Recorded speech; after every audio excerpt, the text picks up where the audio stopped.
Welcome back to episode 2 of cooking all of my old culinary school recipes. Tonight is taco night, so let's do some refried beans.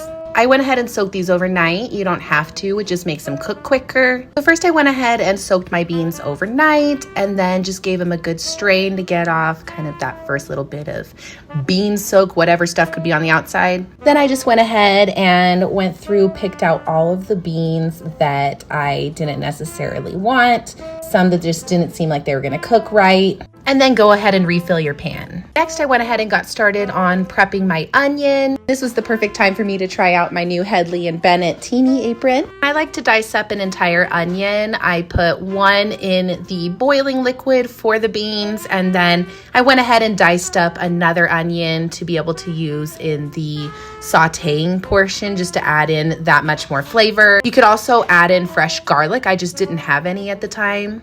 And make sure you really salt them nicely. Give everything a good stir just to get it all nice and mixed, and then go ahead and I put it on about medium-high heat, brought them up to a boil, and then I boiled the beans for about 2 hours. You want them to get really nice and soft to the point where you can just squish them on the side of the pan with your spoon.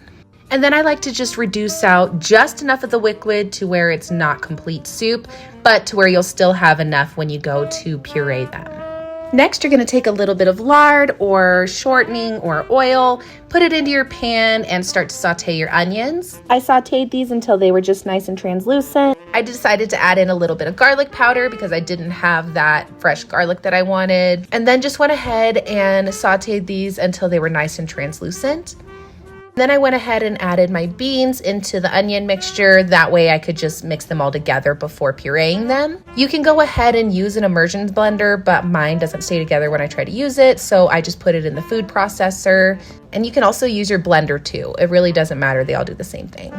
I pureed mine until they were nice and smooth. Some people choose to keep some of the beans whole. It's totally your preference. I added them back to the stove, and you want to cook these until they start to kind of like not crisp up, but it's like they get a good little crust almost and get just thick enough, but not to where they're like, you know, the stuff that comes out of the can all congealed. I want to fry them up a little bit. That's why they're refried beans. And then I go ahead and add in some crema just to give it a little bit of that extra creaminess. Again, totally don't have to do that. It's just personal preference. Do what tastes best to you.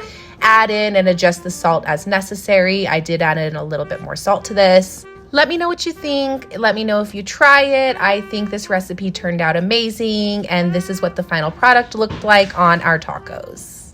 See you next time for episode 3.